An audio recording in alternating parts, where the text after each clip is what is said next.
అనుదినమన్న శ్రోతలకు మన ప్రభువును రక్షకుడై ఉన్న యేసుక్రీస్తు సరిసాటి లేని మహా గొప్ప పరిశుద్ధమైన నామం నందు శుభములు. నేడు 2025 సంవత్సరము మే మాసము 30వ తారీఖు శుక్రవారం నాటి ధ్యానాంశము విశ్వసించవలెను.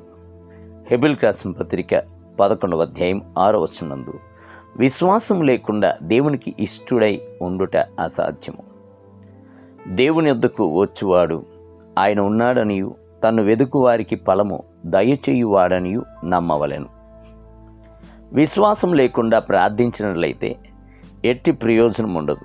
ప్రార్థన చేయుచున్నప్పుడు ప్రభువు ఈ ప్రార్థనను వినుచున్నాడు, ప్రార్థనకు జవాబు ఇచ్చుచున్నాడు అని దిట్టముగాను స్పష్టముగాను మనము విశ్వసించవలెను. అప్పుడే మనకి ప్రార్థన శక్తి గలదిగాను మిగుల ఫలమును తీసుకుని వచ్చు. ఒకసారి ఒక చిన్నవాడు రోగం చేత పీడించబడి వైద్యశాలలో చేర్పించబడెను. అతని యొక్క రోగము తీవ్రముగా ఉండినందున మరణముతో పోరాడుచూ ఉండెను.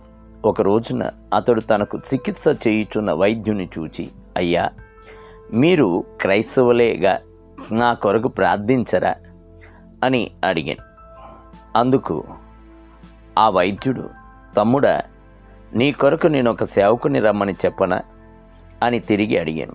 అందుకు ఆ చిన్నవాడు, ఆయన వచ్చేలోపు నేను మరణించినట్లయితే ఏమి చేయాలి?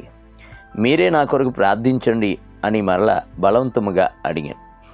అందుకు ఆ వైద్యుడు వేరే గత్యంతరం లేక ప్రార్థించుటకు ప్రారంభించాను. ఆయనకు ప్రార్థన సాగలేదు. కారణము, ఆయన క్రైస్తవుడై ఉండినప్పటికీ రక్షింపబడని వాడిగా ఉండేది. అందుచేత ఆ చిన్నవాడు ప్రార్థించుటకు ప్రారంభించాను. అతడు ఏమని చెప్పి ప్రార్థించునో తెలియనా? ప్రభువా, ఈ ప్రియ వైద్యునికి ప్రార్థన చేయుటకు నేర్పించుము, ఎలాగైనను ఆయన రక్షించుము. ఈ వైద్యుని యొక్క ప్రాణమును పాతాళమునకును నరకమునకును తప్పించి కాపాడుము. ఆయన రెండవ మరణమై ఉన్న అగ్ని గంధకముతో మండు గుండెములో పడవేయబడకుండా అని ఆసక్తితో ప్రార్థించాను. అట్టి ప్రార్థన ద్వారా వైద్యుడు తాకబడెను. శరీరం యొక్క మరణము కంటే ప్రాణం యొక్క మరణము భయంకరమైనది. ప్రాణం యొక్క మరణము వలన కలుగు ఫలితములు మిగుల భయంకరమైనది అను సంగతిని ఆయన గ్రహించుకొనెను. ఆనాడు ఆ చిన్నవాని యొక్క ప్రార్థన వైద్యుని రక్షణలోనికి నడిపించింది. హెబెల్ రాసిన పత్రిక 11వ అధ్యాయము 6వ వచనమును మరలా చదివి చూడుడి.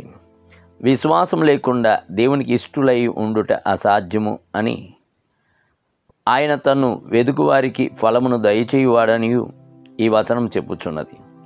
మొదటిగా దేవుడు ఒకడు ఉన్నాడనుటను మనము ఒప్పుకొనవలెను. రెండవది, తన్ను వెదుకువారికి ఆయన ఫలమును దయచేయువాడు అని విశ్వసించవలెను. దేవుని బిడ్డలారా, బైబిల్ గ్రంథమును మరలా చదువుచున్నప్పుడు ఆ విశ్వాసం మనలో పొర్లి వచ్చుటను మీరు గ్రహింతురు. విశ్వాసము వినుట వలన వచ్చును అని బైబిల్ గ్రంథము చెప్పుట ఎంతటి వాస్తవమైనది. నేటి ధ్యానమునకై ప్రార్థన చేయునప్పుడు మీరు అడుగుచున్న వాటి నెలను పొంది ఉన్నామని నమ్ముడి, అప్పుడు అవి మీకు కలుగునని మీతో చెప్పుచున్నాను. మార్క్స్ వార్త 11వ అధ్యాయము 24వ వచనం. నేటి వేద పఠనము ఉదయం 2వ దినవృత్తాంత గ్రంథములు 10, 11 మరియు 12 అధ్యాయములు. సాయంత్రము యోహాను సువార్త 11వ అధ్యాయము 30 మొదలుకొని 57 వచనములు.